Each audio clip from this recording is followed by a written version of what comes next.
Good morning and welcome into the Lifeline Morning Show. I'm Steven. Thanks so much for hanging out with me. You know, I love to get your day started off on the right foot. And to do that, I've got an inspiring quote from Aristotle Onassis. He said, "It is during our darkest moments that we must focus to see the light." I want you to think about that for a second, because how many times have you found yourself in a really dark spot? And say that dark spot is a circumstance that you just don't feel like there's a way out of. Maybe between the rock and the hard place. You've been there before. Yeah, it's really hard to see anything but the problem, right? But guess what? The light is there. You just have to refocus to find it. What this quote screams to me is, darkness cannot exist in the presence of light. As long as you have Jesus, you have the light that dispels all darkness. So embrace that light today. He is always with you. He tells us he'll never leave us or forsake us. So for every step of the way, he's right there. Yep, even in those dark times. So let that comfort you today. Go ahead, refocus on him. Refocus on the good that he's brought into your life. And that will help the bad stuff not seem so bad. It'll help you keep moving forward. Thanks for hanging out with me here on The Lifeline. Right here on your 88.5 JFM, making your day better. Just a friendly reminder for you. Did you know that 80% of arguments start because someone hasn't eaten yet?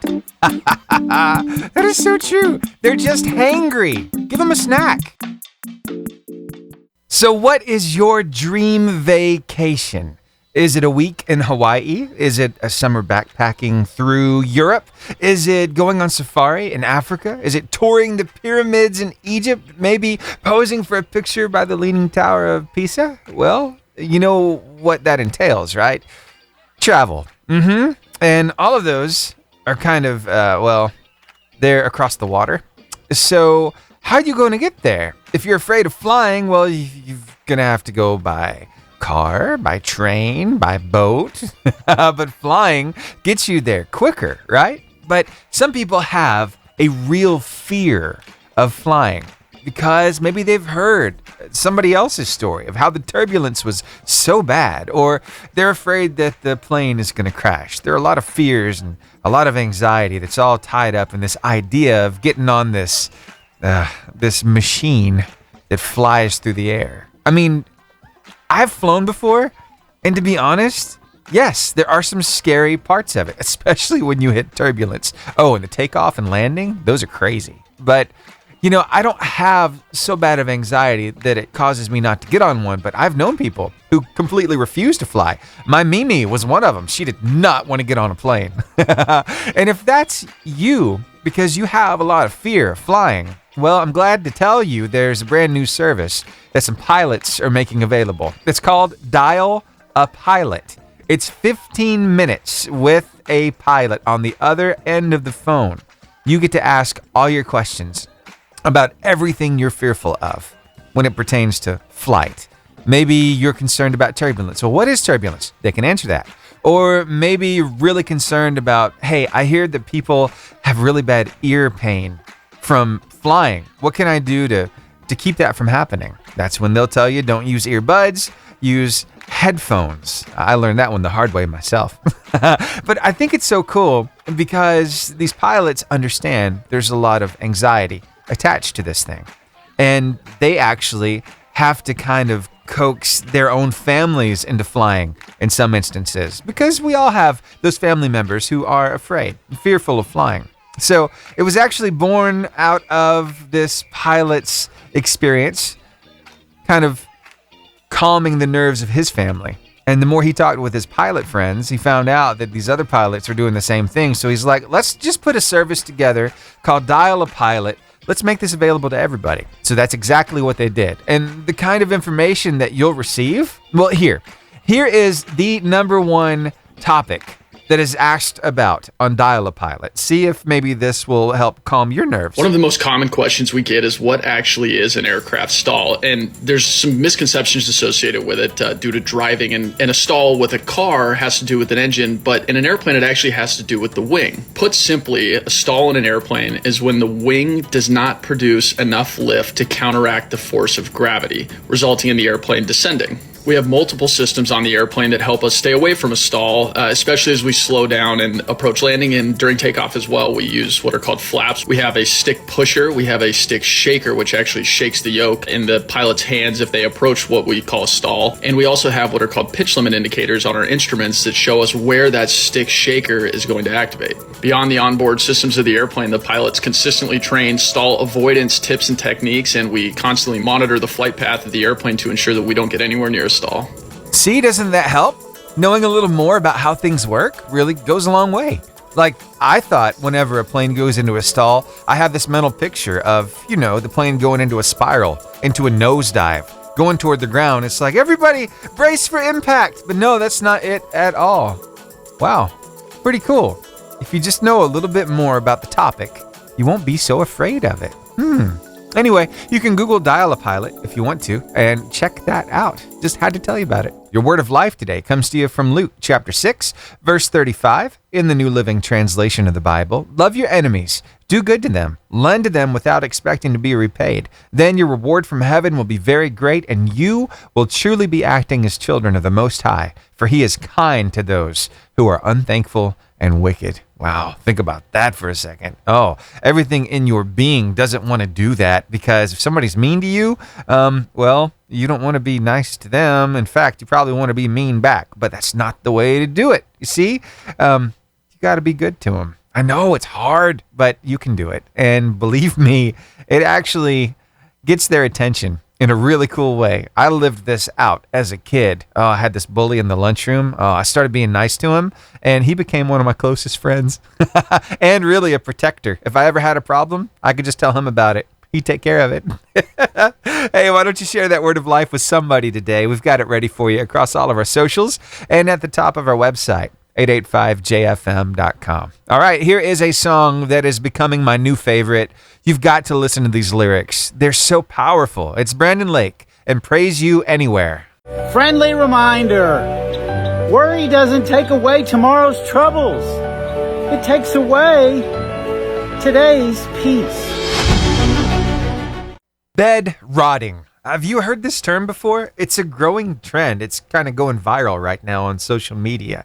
Anyway, what it is basically just lounging around in your bed with snacks and screens and other creature comforts. Just kind of, chilling in your bedroom, laying on your bed.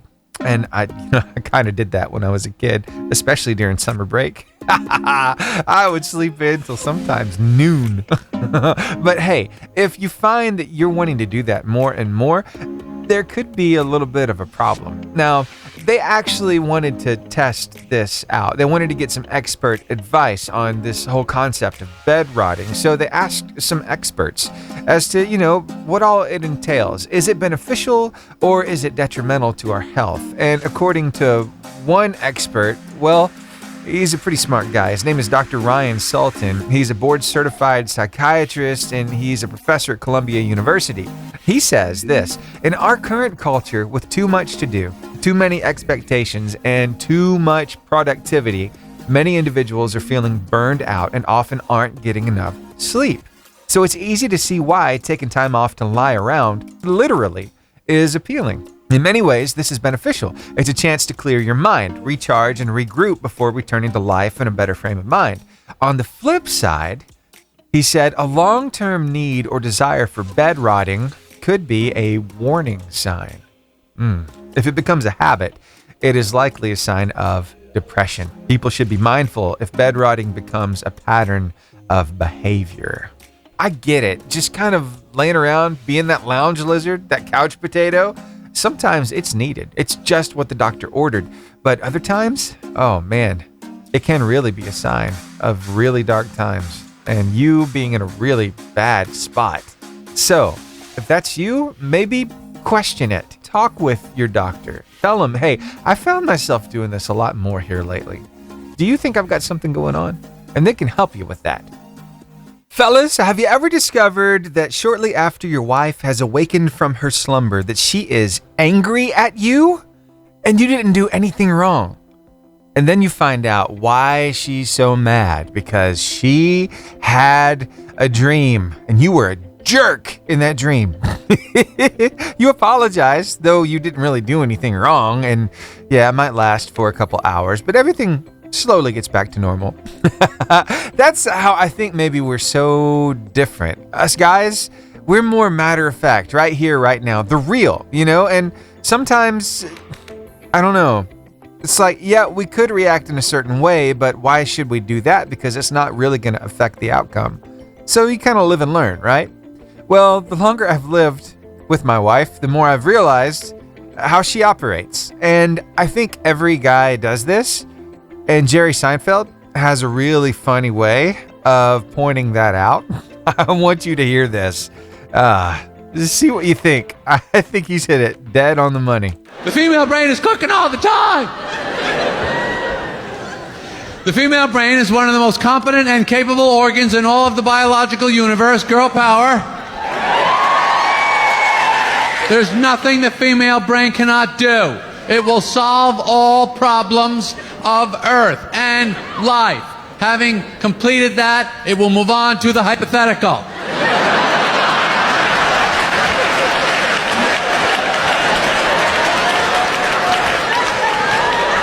Theoretical situations that may or may not occur. The female needs to know how you might respond. Ladies, we love you, but you're so complicated. Ugh. I mean, we're not supposed to stress, we're not supposed to worry, but there's so much stuff going on. Life is complicated. You know what I mean? So yeah, we get stressed and burned out, and I don't know, sometimes our heart rate gets up, we feel the anxiety, a mild panic attack. Well, that's not too far-flung to think about. Those are not fun, by the way. I had those. Not a fan. But what's a way to kind of calm yourself down in the middle of that heated moment? Well, 90 seconds. That's all it takes. Now, it'll take a little practice to get it down to 90 seconds, but here, I'll let Tony Robbins tell you more. There have been people that have been through the most horrific experiences in life, and they found a way to still be happy because they've made the decision that life is too short to suffer. And the way I get out of suffering, I give myself a 90-second rule. It's really simple. I say, look, if I feel myself starting to feel that stress, feeling that upsetness or concern or worry about my kid, whatever, I realize that's not going to make it better. Life's too short to suffer. And then I just kind of breathe slowly, slow everything down. It's the thoughts that are stressful that you believe that mess you up. When you question them, you break the pattern. And then the last thing besides the 90 seconds, and by the way, Richard, be honest, in the beginning, it should have been like 4-hour rule, maybe a 4-day rule. I was not very good. A waiting period. Yes. But what's nice is the more I've done, it's like a muscle. The more I've trained myself to do it, I can authentically tell you now, it takes a lot for something to take more than 90 seconds for me now. And the level of joy surpasses all the money you could ever have in a million years. And then the money, it's easier to even make money because you're not attached. You don't have the fears. You don't have the scarcity that people have because you feel so rich already right now. Losing the fear, the anxiety, the stress, it frees your mind and it frees you up to look at all the opportunities around you. So hopefully that helps. Give yourself that 90-second rule and see if it doesn't change things for you. It's time for some kid cuisine. That's right. Our kids, they're home, they're bored, they're hungry. Boredom, hunger mixed together in the kitchen make for some very creative, interesting, delicious, yet totally gross recipes. Yeah. We've covered all kinds of them this summer. We've done this every day. And I've got a new one for you. You remember when you were a kid, you had a ham and cheese sandwich on that white bread? You took the Doritos and it's like, hey, I don't want those on the side. I want those in the sandwich. Or maybe it was just your potato chips. You put them on top, then you put the bread down and you smush it. It all crunches. Oh, it's so good. So this is a take on that, except it's not ham and cheese. This time it's peanut butter and jelly with flamin' hot Cheetos. Oh, not the crunchy ones, the puffy ones. Add a little texture. So the peanut butter gets stuck to the roof of your mouth and you have the sweetness of the jam. You've got the fire from the completely flaming hot Cheetos. It's like a party in your mouth. So there you go. That's today's kid cuisine. I really want to see what your kid comes up with in the kitchen. Would you please post a picture of that or tell us a story as to what is the craziest thing that your kid has concocted in the kitchen? You could even call it a culinary crime. We want to know about it. And hey, I might even talk about it here on the radio. So go over there and check out all of our recipes thus far this summer.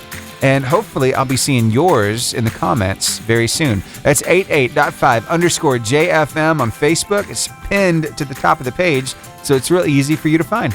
All right, more great music headed your way. I've got Jeremy Camp with Keep Me in the Moment right here, right now on the Lifeline Morning Show on your 88.5 JFM, making your day better and hopefully a little more fun. Seriously, what are you waiting for? What action can you take today to go towards something you're thinking about? A goal, something in your life that you want, but feel that you needed to lose weight, get the money, get the house, whatever it is that you're waiting on. Because seriously, time is going to go past, and that's the one thing you can't get back is time. So think about it. One action, get the momentum started, and go for it. You don't need to wait any longer.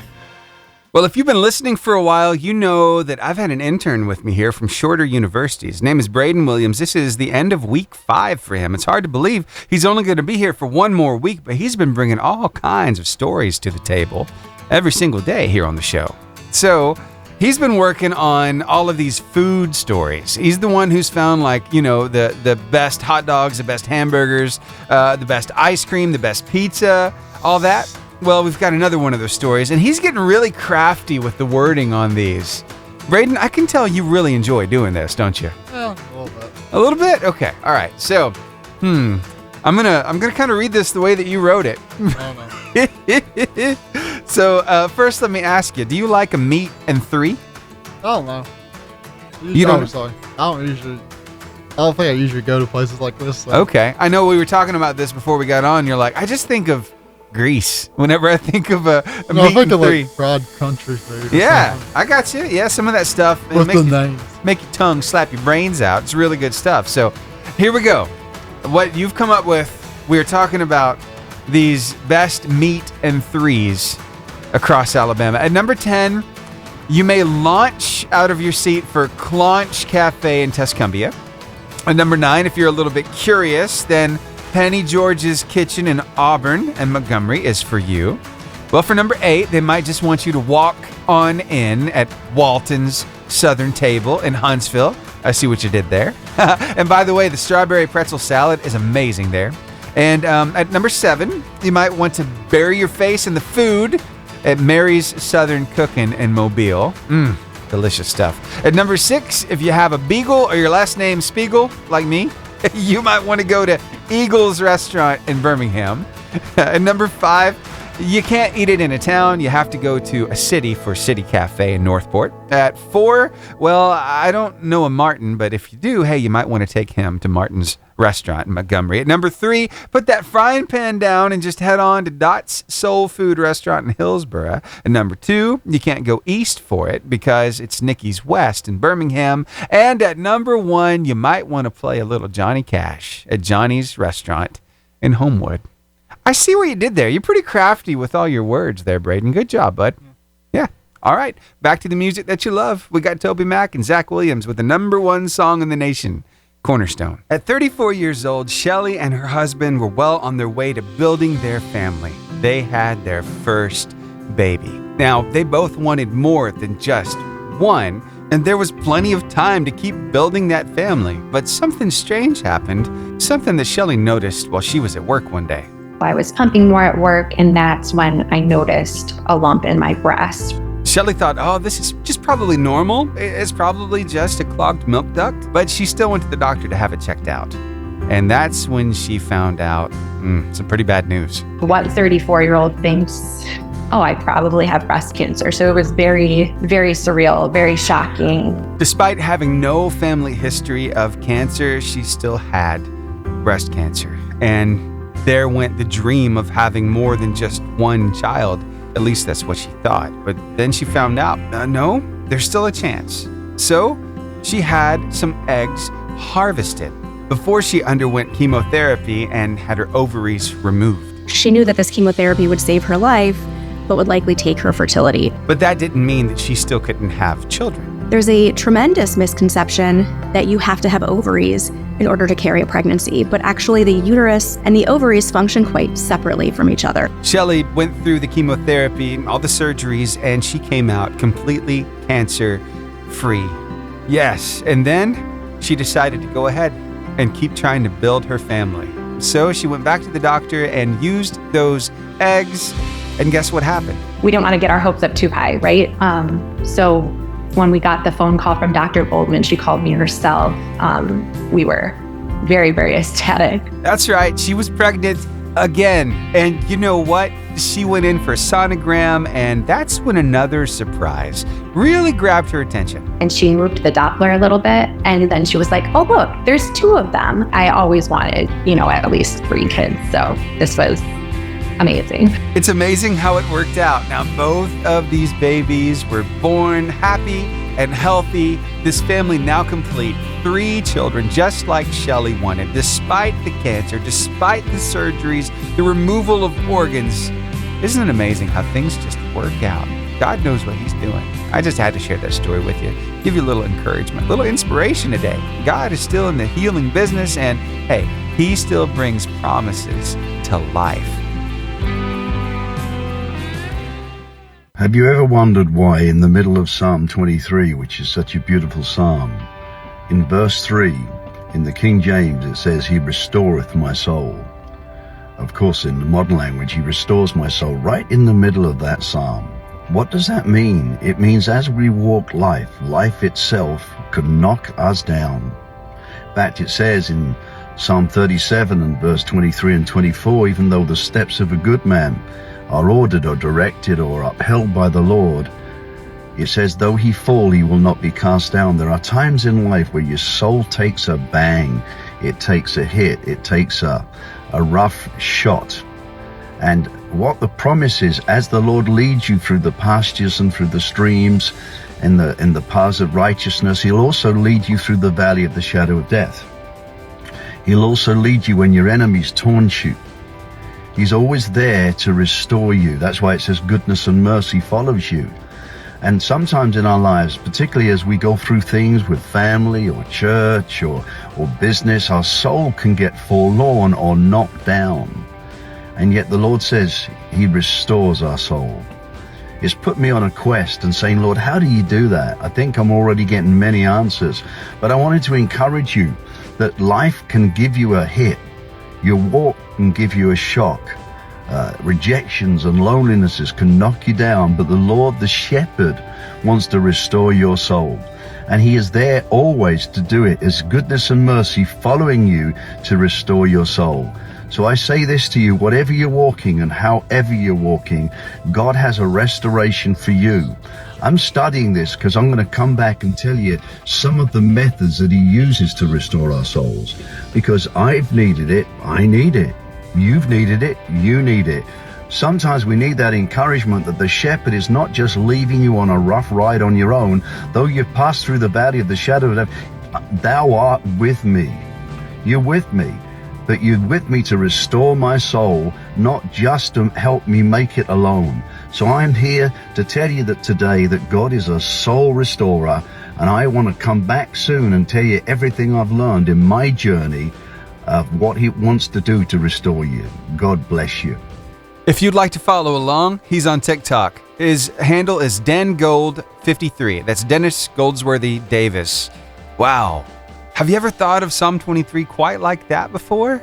I love how some people can share insight and it just unlocks things in our hearts. It's like, I've never thought of it. That makes perfect sense. Hey, I'm looking forward to seeing more of those videos from his channel. Again, it's Dennis Goldsworthy Davis over on TikTok. Hometown to Go, Uber Eats, DoorDash, all these services to bring food from the restaurant to you, wherever you are. Maybe at work or at the house. I know Domino's, I saw one of their commercials recently. They have pinpoint location technology to deliver your stuff at a precise location on the map.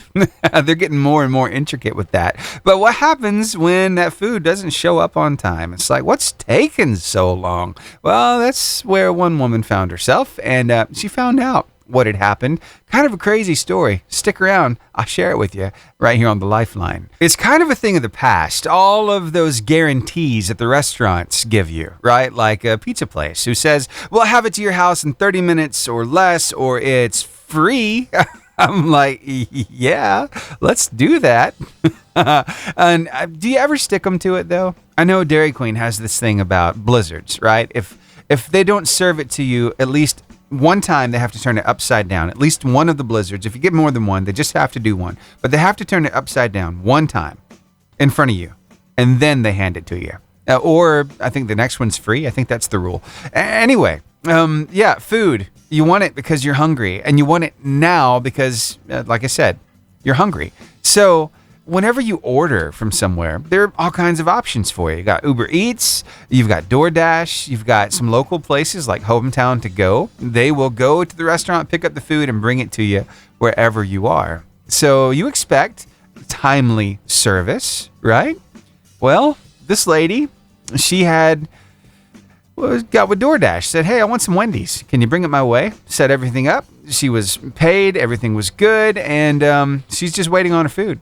She's at home with the baby. Her husband's at work. And she's wondering, what is taking so long? That's when she gets a little knock on the door. Just so happens they have one of those Ring smart doorbell cameras. And so her husband actually answers the doorbell when somebody is knocking there, and it just happens to be a police officer. Hey, how's it going? Hey, good. Did you guys order some food from Wendy's? My wife might have. I'm at work right now. Okay, can you have your wife come to the door? Yeah, let me give her a call. She's probably doing something with the baby. Okay. Thanks. Thank you. Did you order some food? I did. Okay, the driver ended up getting arrested. So, instead of having the food sit in the car, we dropped it off for you. Thank you You're so welcome. much. Take care. The driver got arrested, but this police officer went above and beyond the call of duty, delivered the food with a smile. It was still warm. They always do a great job.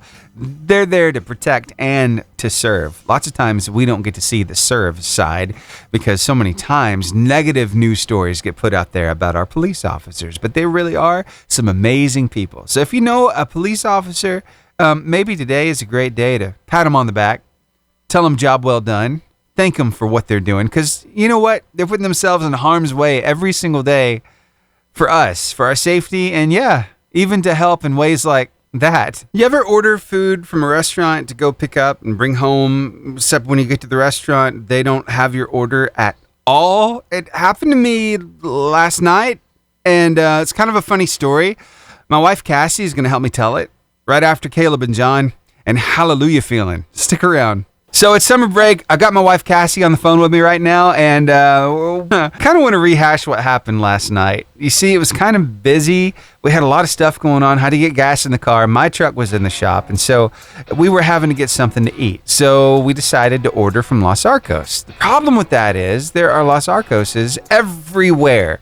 So Cassie, you Googled their number, and you just hit call, right? Yeah, sure did. Mm-hmm. Same menu, same picture. Everything was the same. Uh-huh. Yeah. And I didn't find out that there was a problem until I went to go pick up the food. I go in there and they're like, we don't have an order. Are you sure you called this Los Arcos? And then we found out. Yeah, it wasn't that Los Arcos. It was the one in Fort Payne, and I felt really bad about it, but, you know. Mm-hmm. Yeah. Yeah. Didn't feel like driving all the way to Fort Payne. It probably would have been cold by the time we got there. Oh, yeah, I'm sure it would have been. So, moral of the story, pay attention to the Google number. Make sure it's the right location, right? Always. It happens. Hey, babe, thanks for being open and transparent and honest, and I'll see you later today. It happens. Hey, I think we're just going to have to memorize that number. 586-5867. Easy enough, right? Yep, next time. We'll get it right. We ended up getting some Southern Hickory. And it was pretty good barbecue sandwiches and all the sides and all that stuff. But, yeah. You ever called the wrong restaurant before? Kind of a weird place to be. Embarrassing. But, hey, it's a part of life. You keep moving forward. Thanks for hanging out with me. This life is wonderful. Let me tell you, there are some experiences that are like milestone moments. You know, in high school, maybe one of the biggest moments is inviting that special somebody to prom, right? You've heard of the promposal. They get more and more creative with that, it seems like, every year. But then that's just really a practice for an actual proposal. When you find the person you want to spend the rest of your life with, I absolutely love how people do this. They want to make sure it's grand. It's a big gesture, right? That's exactly what this guy had in mind. He had friends and family come over to his house in his backyard. They're all standing there waiting on her to come over. Her name is Yari, and she is about to get a question. She's got a question to answer, but he pulled out all the stops. He's got this rose petal path that leads into his backyard where he's standing at the very end of it with a big "Will you marry me" sign right there on his fence. He's standing there and he's got a little friend with him. Yep, his lab. And this lab has a pouch over his right shoulder, and in that pouch is the ring box because he wanted to make sure that his, well, man's best friend would be a part of it too. The thing is, before it all went down, the dog got the zoomies and was running all over the place. He was just excited, I guess. But moral of the story, he really went all out. He made this as special as he possibly could. She got home completely surprised, and you can tell she was emotional while holding her face. The tears were streaming, and guess what? Did she say no or did she say yes? You better believe she said yes. And they're going to live happily ever after with a dog that really makes things a little more fun. I just had to share it with you. Thanks for hanging out. I'll see you back here on Monday from 6 to 10.